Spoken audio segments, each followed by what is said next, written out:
এটা তো আমাদের বাড়ি ফেরার রাস্তা নয়, তাহলে কোথায় নিয়ে যাচ্ছে? এই তান্না, এটা তো আমাদের বাড়িতে ফেরার রাস্তা নয়, তাহলে আমাকে নিয়ে কোথায় নিয়ে যাচ্ছ?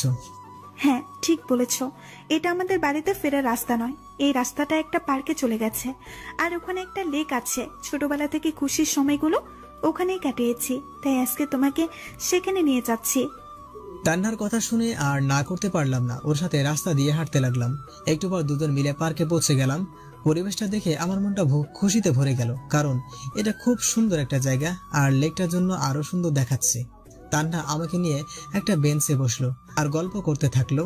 আমরা অনেক ক্লোজ হয়ে বসে গল্প করতে থাকলাম। তান্নাকে দেখতে খুব সুন্দর লাগছে, ওকে দেখে ক্রাশ খেয়ে গেলাম। এখনই সঠিক সময় তান্নাকে প্রপোজ করার, কিন্তু ফুল তো নেই। পকেটে হাত দিয়ে দেখি একটা কলম আছে। কলমটা বের করে তান্নার সামনে হাঁটু গেড়ে বসে পড়লাম। তান্না, আমি তোমাকে খুব ভালোবাসি। আগে তোমার আচরণের কারণে তোমাকে ঘৃণা করতাম, কিন্তু এখন তোমাকে ছাড়া যেন জীবনটা আমার আর চলছে না। সবসময় তোমার কথা মনে পড়ে। তোমার ছোট ছোট শাসন আমার কাছে খুবই ভালো লাগে। প্লিজ আমাকে ফিরিয়ে দিও না। আরে তুমি কি করছো নীল? আমি হচ্ছে তোমাকে অনেক ভালোবাসি, আর এই দিনটার জন্যই তো অপেক্ষা করছিলাম। আসল কথা বলতে কি জানো, মেয়েরা তাদের মনের কথা বলতে পারে না, তাই তো ছেলেদেরকেই প্রপোজ করতে হয়। আর আমিও এই দিনটার জন্যই অপেক্ষা করছিলাম যে কবে তুমি আমাকে প্রপোজ করবে। আর গাধা, এইভাবে কলম দিয়ে কেউ প্রপোজ করে নাকি? এটা তো জীবনে প্রথম দেখলাম। এতে আমি কি করতে পারি? আশেপাশে তাকিয়ে কোনো ফুল দেখতে পেলাম না, তাই তো উপায় না পেয়ে এই কলমটা দিয়ে প্রপোজ করলাম। হ্যাঁ, তোমার এইরকম বোকামি আর মিষ্টি কথাগুলো আমার খুব ভালো লাগে, কিন্তু এখানে এভাবে প্রপোজ করলে হবে না তো।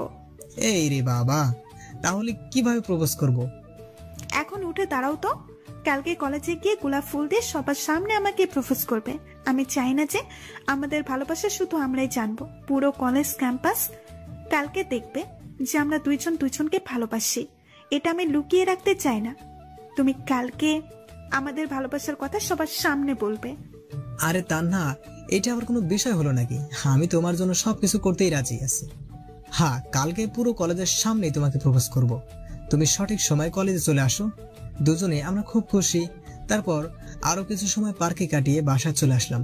মনের ভিতর আলাদা একটা অনুভূতি হচ্ছে, যাক শেষ পর্যন্ত প্রিয় মানুষটিকে তো আপন করতে পারলাম। আমার আর কিছুই চাই না।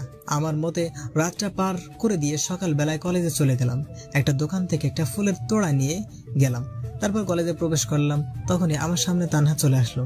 তান্নাকে দেখতে অনেক বেশি সুন্দর লাগছে। তারপর কলেজের সবাইকে উদ্দেশ্য করে বললাম, আপনারা কিছুক্ষণ দাঁড়িয়ে যান, সবাই নিজের জায়গায় দাঁড়িয়ে থাকুন, এখন একটা গুরুত্বপূর্ণ কথা বলতে যাচ্ছি আমি। তারপর তান্নার সামনে হাঁটু গেড়ে বসে পড়ে, তান্না, আমি তোমাকে খুব ভালোবাসি। তোমার মনের কালি দিয়ে আমার মধ্যে ভালোবাসা শব্দটি লিখেছি। তোমার সমস্ত ইচ্ছা এখন আমাকে ঘিরে রয়েছে।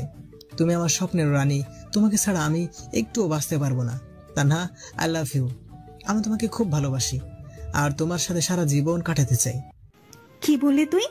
ছোট লোকের বাচ্চা, তুই আমাকে ভালোবাসিস? কিন্তু আমি তো তোকে ভালোবাসি না, আর কখনো ভালোবাসবো না। নিজের চেহারা কখনো নিজে আয়নাতে দেখেছিস যে তোকে কেমন লাগে? তোর মতো একটা খ্যাতকে আমি ভালোবাসবো? তুই সেটা ভাবলি কি করে? তান্নার কথাগুলো শুনে মাটিতে বসে পড়ি। তান্নার কথা শুনে মাথায় কাজ করা বন্ধ করে দিয়েছে। তান্না, তুমি কি বলছো? এসব তুমি এমনি এমনি বলছো, তাই না? এসব তো তোমার মনের কথা নয়। বলো না তান্না, তুমি এতক্ষণ যা বললে সবকিছু মিথ্যে বললে। নীল উঠে গিয়ে তান্নার হাত ধরে ফেলে। তান্না, তুমি আমাকে ভালোবাসো, এটা বলো না। এই ছোট লোকের বাচ্চা, তোর সাহস হয় কি করে তুই আমার গায়ে হাত তুলিস? আমার স্ট্যাটাসের সাথে তোর স্ট্যাটাস দেখছিস একবার? আমার সাথে কি তোর কখনো মানাই বল? আর আমি তো তোকে কখনো ভালোবাসি নাই। তোর কি মনে আছে যে তোর জন্য আমার বাবা আমাকে থাপ্পড় মেরেছিল? আরে আমার বাবা তো আমাকে কখনো ধমক দিয়ে কথা বলে নাই, আর তোর জন্য বাবা আমাকে 2টা চড় মেরেছিল। সেদিন থেকে আমি প্রতিজ্ঞা করেছিলাম যে তোকে উচিত শিক্ষা দিব। আর এসব প্রেম তো সবকিছু একটা সাজানো নাটক ছিল। কি রে লিজা, তোরা এদিকে আয়। তান্নার কথা মতো ওর বান্ধবীরা এগিয়ে আসে। তান্না আবার বলতে লাগে, এই ছোট লোক শোন, আমার বান্ধবীদের সাথে চুক্তি করেছিলাম যে তোকে উচিত শিক্ষা দিব, না হলে কি লিজাদের সাথে আড্ডা না দিয়ে তোর সাথে দিতাম? এখন তো তোকে তোর প্রাপ্য দিয়েই দিয়েছি। আমার অপমানের পর প্রতিশোধ নেওয়া হয়ে গেছে। তুই তোর জায়গায় থাক এখন পড়ে। বলে তান্না ওর বান্ধবীদের সাথে চলে যায়।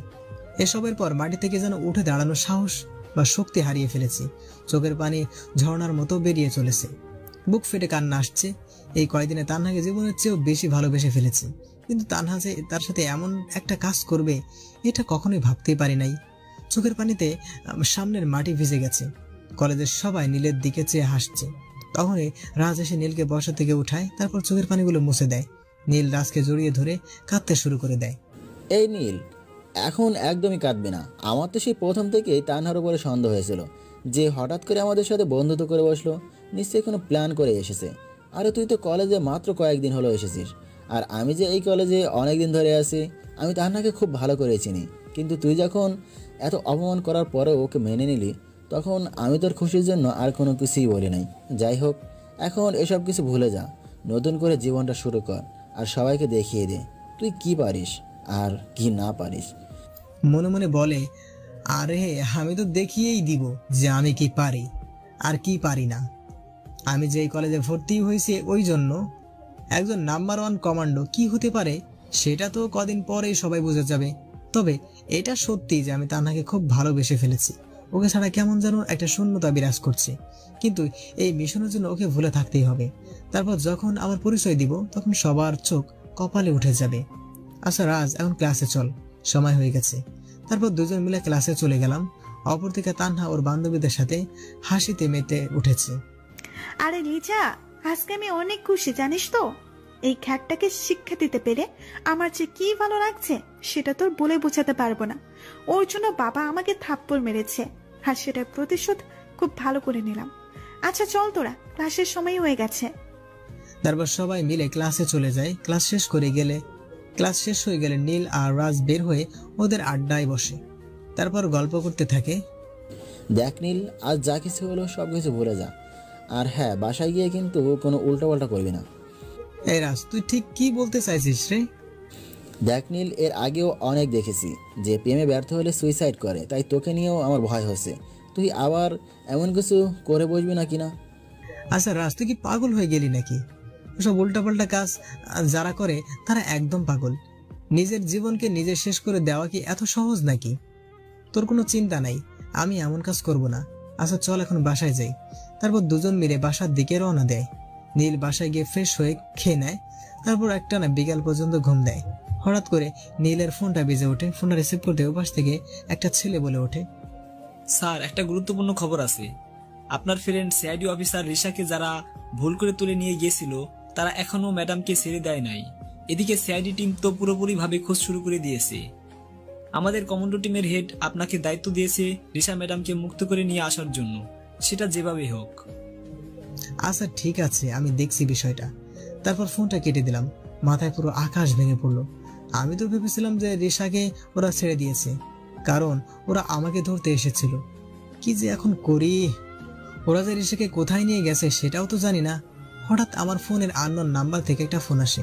ফোনটা রিসিভ করতেই একটা মেয়ের গলা শোনা গেল। এই নীল, তুমি আমাকে বাঁচিয়ে নাও, এই সন্ত্রাসীরা আমাকে বন্দি করে রেখেছে। কণ্ঠটা শুনেই বুঝতে পারলাম যে এটা রিশা। এই রিশা, তুমি কোথায় আছো? জানো তোমার জন্য কত চিন্তা হচ্ছিল আমার। নীল, আমি বুঝতে পারছি না যে এই জায়গাটা কোথায়, আর এখানে অনেকগুলো লোক ড্রাগ স্মাগলিং এর কথা বলছে। নিশ্চয়ই বড় কোনো অপরাধের সাথে যুক্ত আছে এরা। আর আমার মনে হয় এরাই সেই ড্রাগনের লোক যাদের সম্পর্কে তোমাকে একটা সিটি দিয়েছিলাম। প্লিজ তুমি কিছু করো। এই রিশা, তুমি কোনো চিন্তা করো না, আমি এক্ষুনি এই সিমটাকে ট্রেস করছি। তারপর ফোনটা কেটে দিয়ে সিম অফিসে ফোন করলাম। ফোন করতেই ধরে নিল। এই শোনো, এখন এই নাম্বার থেকে যে সিমে কথা হয়েছে সেটার লোকেশন আমার এক্ষুনি চাই। তখনই সিমের লোকেশনটা দিয়ে দিল। তারপর আবার কমান্ডোর হেডকে ফোন করলাম। হ্যালো স্যার, আমার এখনই একটা বিশেষ টিম দরকার। সময় হয়ে গেছে এই ড্রাগ স্মাগলিংদের ধরার। ওদের ঘাটের খোঁজ আমি পেয়ে গেছি। স্যার, আমার মিশন কমপ্লিট হতে চলেছে। এখনই আপনি স্পেশাল একটা টিম পাঠান, ওদের চেলাপেলা ধরতে হবে। ওকে ঠিক আছে, তুমি রেডি হও মাহফুজ, আমি তোমার জন্য একটা টিম পাঠিয়ে দিচ্ছি। ফোনটা কেটে দিয়ে তৈরি হয়ে নিলাম। একটু পরেই কয়েকজন আমার ঘরে ঢুকে গেল। হ্যাঁ, এরাই আমার টিম, এখন এদের সাথে কাজ করতে হবে। তারপর ওদের সবাইকে নিয়ে বিশাল লোকেশনে রওনা দিলাম। লোকেশন অনুযায়ী একটা জঙ্গলের মধ্যে ঢুকে গেছে। সবাইকে নিয়ে সেখানে চলে গেলাম। একটা পুরাতন বাড়ি দেখতে পেলাম, লোকেশনটাও ওখানেই দেখাচ্ছে। তারপর বাড়িটার কাছে চলে গেলাম। একটা ভাঙা জানালা দিয়ে দেখলাম 10 থেকে 12 জনের মতো বসে আছি। তারপর টিমদের বললাম, শোনো সবাই, এক এক করে চারিদিকে ঘেরাও করে ফেলো। তারপর যখনই সময় আসবে আমি সিগন্যাল দিব, আর তখনই তোমরা অ্যাটাক করবে। বলা মাত্রই সবাই ভাগ হয়ে গেল। তারপর সবাই একটা পজিশন নিয়ে অ্যাটাক করলাম। তখন ক্রিমিনালগুলো আমাদের মারার জন্য এগিয়ে আসলো। টিম মেম্বারদেরকে ইশারা দিলাম মার্শাল আর্ট শুরু করে দিতে। মার্শাল আর্টের মার খেয়ে ক্রিমিনালগুলো বেশিক্ষণ টিকে থাকতে পারলো না, সবাই ব্যথায় গড়াগড়ি করতে লাগলো। তখনই ওদের দলের নেতাকে ধরলাম। স্যার, আমাকে মাফ করে দিন স্যার, আমার অনেক বড় ভুল হয়ে গেছে, আর কখনো এমন হবে না। এই তার বাচ্চা, আগে বল রিশা সিআইডি অফিসারকে কোথায় রেখেছিস? স্যার, ওই ম্যাডাম উপরে আছে স্যার। আচ্ছা চল এখন উপরে। বলে নেতাকে নিয়ে ধরে উপরে নিয়ে চলে গেলাম। উপরে গিয়ে দেখে রিশা মাটিতে পড়ে আছে, হাত পা দড়ি দিয়ে বেঁধে রাখা হয়েছে। তাড়াতাড়ি গিয়ে বাঁধনগুলো খুলে দিলাম। এই রিশা, তুমি ঠিক আছো তো? আমি একদম ঠিক আছি। আর এই লোকগুলো ড্রাগ স্মাগলিংয়ের চেষ্টা করে যাচ্ছে, এদেরকে তুমি ছাড়বে না।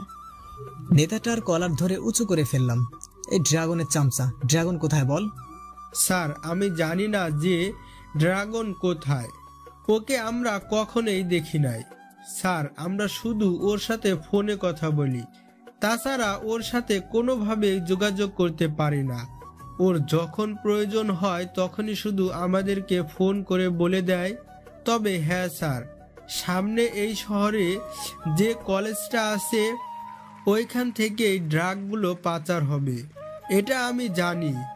কিন্তু এর সাথে আর কার কার হাত আছে সেটা আমি জানি না। ওকে ঠিক আছে, সেগুলো তো বের করেই নিব। তবে তার আগে তোদের একটা ব্যবস্থা তো করতেই হবে। এখন চল আমার সাথে। আর রিশা, তুমি তো ফোন করে আমার ঘুম হারাম করে দিয়েছিলে। আমি তো জানতাম যে এরা তোমাকে ছেড়ে দিয়েছে, কিন্তু যখন ফোন করে বললে যে তোমাকে ওরা আটকে দিয়েছে, তখন তো মাথায় কিছু ঢুকছিল না। তবে এখন তুমি সেফ আছো, আর আমিও তোমাকে রক্ষা করে বন্ধুত্বটা বজায় রাখতে পারলাম। তোমার সিআইডি টিমকেও জবাবদিহি করতে হবে না। বড় একটা ঝামেলা থেকে বেঁচে গেলাম। আচ্ছা এবার চলো, তোমাকে সেফলি সিআইডি টিমের হাতে দিয়ে আসি। তারপর ক্রিমিনালগুলোকে পুলিশের হাতে দিয়ে তুলে দিলাম। রিশাকে নিয়ে ওর টিমের হাতে তুলে দিলাম। সবাই তো আমাকে দেখে অবাক, সবাই আমার আসল পরিচয় জানতে চাইলো। তখন আমি তাদেরকে আমার কমান্ডার পরিচয় আর মিশন সম্পর্কে জানালাম। তখন তারা আশ্বস্ত হলো। তারপর সবার কাছ থেকে বিদায় নিয়ে বাসায় চলে আসলাম। বাসায় একা থাকা তানহার ব্যবহারগুলো মনে পড়ে গেল। মনটা আবার অনেক খারাপ হয়ে গেল। যতই আমাকে অপমান করুক, জীবনের প্রথম তো তানহাকেই ভালোবেসেছিলাম। এখন একা থাকলে মনটা আরো খারাপ হয়ে যাবে। তাই রাজকে ফোন দিলাম। হ্যালো রাজ, পার্কের পাশে নদীর ধারে আসতো, মনটা খুব খারাপ লাগছে। ফোনটা কেটে দিয়ে নদীর পাড়ে চলে গেলাম। একটু পরে রাজ এসে নীলের পাশে বসলো। দেখে নীল মন মরা হয়ে বসে আছে। কিরে নীল, এভাবে মন খারাপ করে বসে আছিস কেন? তোর কি হয়েছে বলতো? সেই তান্হা অপমান করার পর থেকে তুই এভাবেই আসছিস। তুই ওকে ভুলে যা, না হলে আর কতদিন এভাবে নিজের মনকে কষ্ট দিবি? আরে ভাই, আমি নিজের মনকে কোনো কষ্ট দিচ্ছি না। আমি তো তানহাকে ভুলে থাকার চেষ্টা করতেছি, কিন্তু কিছুতে ওর সাথে কাটানোর সময়গুলো ভুলতে পারছি না। আমি ওকে আমার নিজের থেকেও বেশি ভালোবেসেছি, কিন্তু তানহা আমার সাথে যে শুধু ভালোবাসার নাটক করেছে সেটা আমি বুঝতে পারি নাই রে রাজ। আমি ওর শালাকে ধরতে পারি নাই। তানহা যে প্রতিশোধের জন্য আমার সাথে এরকম করবে সেটা আমি কখনো ভাবতেও পারি নাই। এখন তুই ওই তান্হার কথা বাদ দে তো, ওর কথা শুনলেই এখন আমার রাগ হচ্ছে। আরে ভাই, মানুষ একটু অহংকারী হতেই পারে যদি তার বাবার টাকা থাকে, কিন্তু একজনের মন নিয়ে একটা মানুষ কিভাবে খেলতে পারে? আচ্ছা এখন মন খারাপ করিস না, আমি তোর পাশে আছি সব সময়। এখন বাসায় চল, সন্ধ্যা লেগে গেছে। কখন সন্ধ্যা লেগে গেছে খেয়াল করি নাই। আচ্ছা চল বাসায় ফেরা যাক। তারপর দুজন মিলে উঠে হাঁটতে শুরু করলাম। রাজকে বিদায় দিয়ে বাসায় চলে গেলাম। তারপর রাতের পরোটা শেষ করে ঘুমিয়ে পড়লাম। পরদিন সকালে উঠে কলেজে চলে গেলাম। গেট দিয়ে ঢুকতেই দেখি তানহা ওর বান্ধবীদের সাথে বসে আড্ডা দিচ্ছে। আমি মাথা নিচু করে চলে আসলাম। এদিকে নীলকে দেখে হাসিতে মেতে উঠেছে, সাথে তানহার বান্ধবীরাও হেসে দেয়।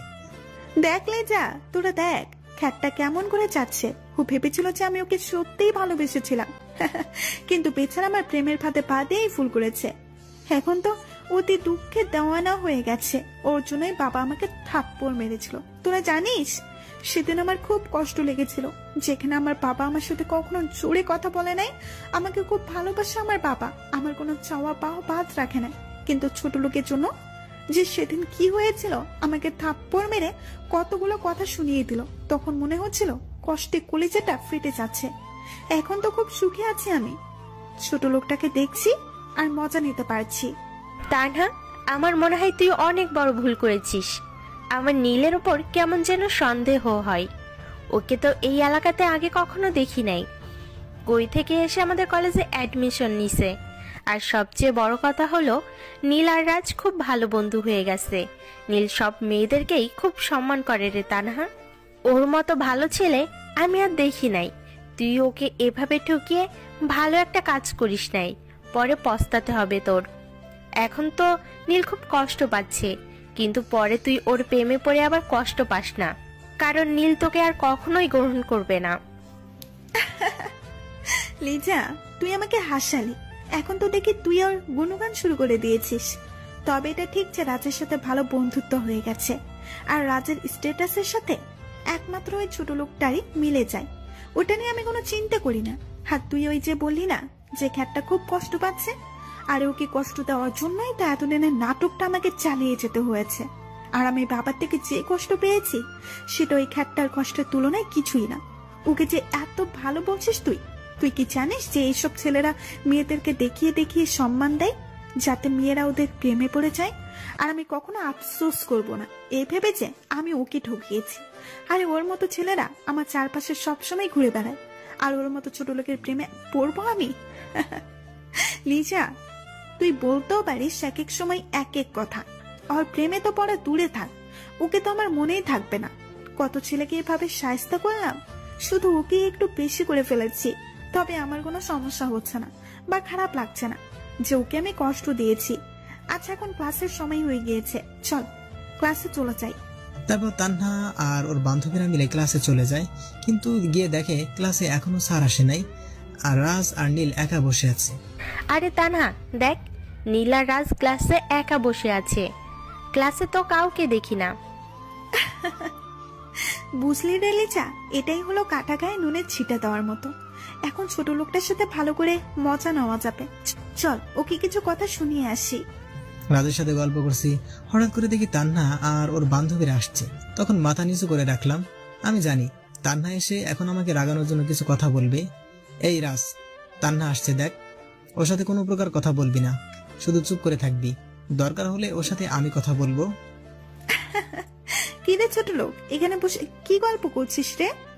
ও বুঝেছি, ছ্যাঁকাকে সেই দুঃখগুলো এই বান্ধবীটার সাথে শেয়ার করছিস না রে। কিন্তু কি জানি তোর জন্য আমার কোন রকম মায়া কাজ করছে না। শুধুমাত্র তোর জন্য বাবা আমাকে থাপ্পড় মেরেছিল, সাথে অনেকগুলো কথাও শুনিয়েছিল। যাই হোক, সেটা বাদ দিলাম। এতদিন ধরে তো আমার টাকা দিয়ে আমার ফুর্তি করেছিস। যাক, একদিক থেকে ভালোই হয়েছে, নিজের বাবার টাকায় তো আর জীবনে খেতে পারবি না, আমার বাবার টাকায় খেয়ে নিয়েছিস।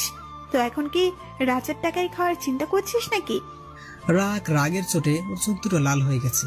আমি ইশারায় ওকে ঠান্ডা থাকতে বললাম। আচ্ছা তান্হা, আপনার কি সারাদিনে কোনো কাজ নাই, নাকি একটাই কাজ যে আমাকে বিভিন্ন কথা বলে রাগানো? কিন্তু একটা কথা শুনে রাখুন, আপনি মনে করে থাকেন যে আমি আপনার কাছ থেকে ধোঁকা খাওয়ার পর একেবারে এলোমেলো হয়ে গেছি, তাহলে আপনি খুব ভুল ভেবে বসে আছেন। কারণ আমি এখন কোনো প্রকার ডিপ্রেশনে নাই, আমি সম্পূর্ণ খুশি আছি। আর হ্যাঁ, আপনার প্রতি আমার কোনো ইন্টারেস্ট নাই, যা ছিল সেগুলো ঘৃণার সাগরে ভাসছে। কারণ আপনি একজনের মন ভেঙে দিয়েছেন। কারোর ক্ষতি করলে তখন মাপ চাইলে পরবর্তীতে আবার মানিয়ে নেওয়া যায়, কিন্তু কারোর মন ভাঙলে সেটা এত সহজে জোড়া যায় না। আপনি তো একজন প্রতারক যে মানুষের মন নিয়ে খেলা করে। আপনি এখন এখান থেকে আসতে পারেন, আর আপনার কোনো কথা এখন আমি আর শুনতে চাচ্ছি না। আমার কথাগুলো শেষ হতেই ক্লাসে স্যার চলে আসে। তুই আমাকে অনেক জ্ঞান দিয়েছিস এত সময় ধরে, এখন ক্লাসে স্যার চলে আসছে, নয়তো আমিও তোকে কিছু জ্ঞান দান করতাম ছোট লোক।